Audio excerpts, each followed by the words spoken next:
நீங்களா உங்களை கெடுத்துக்கினாதான் உண்டு.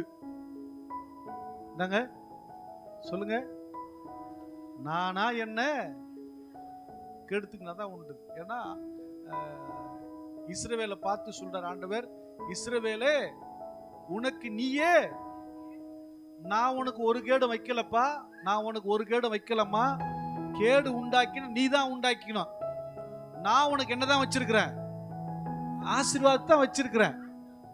அத கேடு, அதாவது மோசே கிட்ட சொல்றார், நான் இதோ ஜீவனையும் ஜீவனையும் ஜீவனையும் மரணத்தையும் வச்சிருக்கிறேன், ஆசீர்வாதத்தையும் சாபத்தையும் வச்சிருக்கிறேன். நீ எதை டிசைட் பண்ணிக்கிற அதுதான் உனக்கு. அல்லேலூயா. நான் இங்க மரணத்தை பேச வரல, நான் ஜீவனை தான் பேச வரேன்.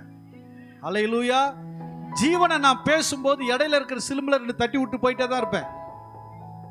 கரெக்ட் தானே? ஒரு செடி புதர் மாதிரி வளருதுன்னா கழிக்க வேண்டியது என் கடமை. கழிக்கும் போது ஐயோ குய்யா நீனா போ, புதர் மாதிரி இரு, குட்டை செடியா நிப்ப, வளர முடியாது. அப்படியே தான் இருக்கணும். கழிக்க வேண்டியது வேலை. கழிக்கும் போது அடங்கி இருந்தீங்கன்னா உயரமா வளருவ, கழிக்கும் போது ஆடனா குட்டை செடியாவே நிப்ப. அல்லேலூயா. ஆடுறதும் அடங்கி இருக்கிறதும் யாருடைய இஷ்டம்? ஓ விருப்பம். நான் என்ன பண்ண முடியும்? அல்லேலூயா. அவர் ஆபிரகாம் மேல அளவு கடந்து பிரியம் வச்சிருந்தார். அல்லேலூயா. என் அன்பு தேவனுடைய பிள்ளையே, நீங்கள் பலவீனமா இருக்கிறதை தேவன் விரும்பவில்லை. விசுவாசத்துல வல்லவர்களாக மாறுங்கள்.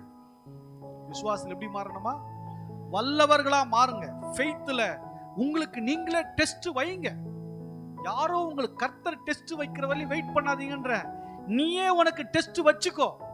நீயே எப்படி எக்ஸாமுக்கு போற பிள்ளைங்க பாருங்களேன், அவங்களே படிச்சுட்டு எழுதி எழுதி பார்ப்பாங்க. கரெக்டா எழுதுனா தப்பா எழுதுனா இல்ல எதுலன்னு சொல்லி மனப்பாடம் பண்ணி சொல்லி பார்ப்பாங்க. நான் கரெக்டா சொல்றேன், தப்பு வந்தா சொல்லுவாங்க பாருங்க. டெஸ்ட் நீயே வச்சுக்கணும்.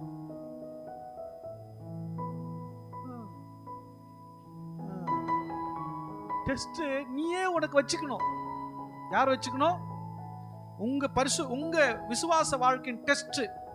இந்த காரியத்தை நான் உங்ககிட்ட எதிர்பார்க்கிறேன், இது எனக்கு நீங்க செஞ்சு கொடுக்கணும் விரும்புறேன், இத்தனை நாளுக்குள்ள நான் எதிர்பார்க்கிறேன், இதுக்காக நான் வெயிட் பண்றேன். ஒருவேளை அந்த நாளுக்குள்ள நடக்கலன்னா உங்க பதிலுக்காக நான் வெயிட் பண்றேன். ஒன்று சொப்பனம், இல்ல தரிசனம், இல்ல தீர்க்க தரிசனம், இல்ல அந்த செயல் நடக்கணும், அதுக்காக நான் வெயிட் பண்றேன்னு சொல்லி வெயிட் பண்ணி உன் விசுவாசத்தை விளங்க பண்ணணும். விசுவாசத்தை வளர்க்கணும். எது கட்டாலும் அப்படியே அப்படின்னா ஐயோ டாக்டர் போயிடணும், எல்லாத்துக்கும் டாக்டர் டாக்டர் டாக்டர். என்ன கொஞ்சம் விசுவாசித்து பாரு.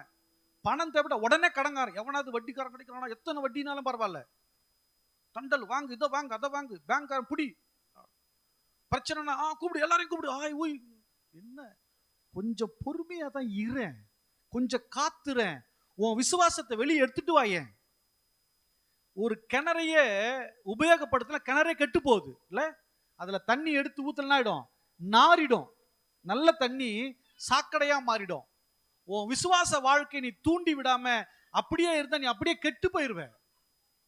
உன் விசுவாசத்தினுடைய செயல் நடைபெறவே நடைபெறாது. அல்லேலூயா. உனக்காக வச்சிருக்கிறத நீ வேற எந்த தந்திரத்தினாலும் பெற்றுக்கொள்ள முடியாது. விசுவாசத்தினால மட்டும்தான் நீ பெற்றுக்கொள்ள முடியும்.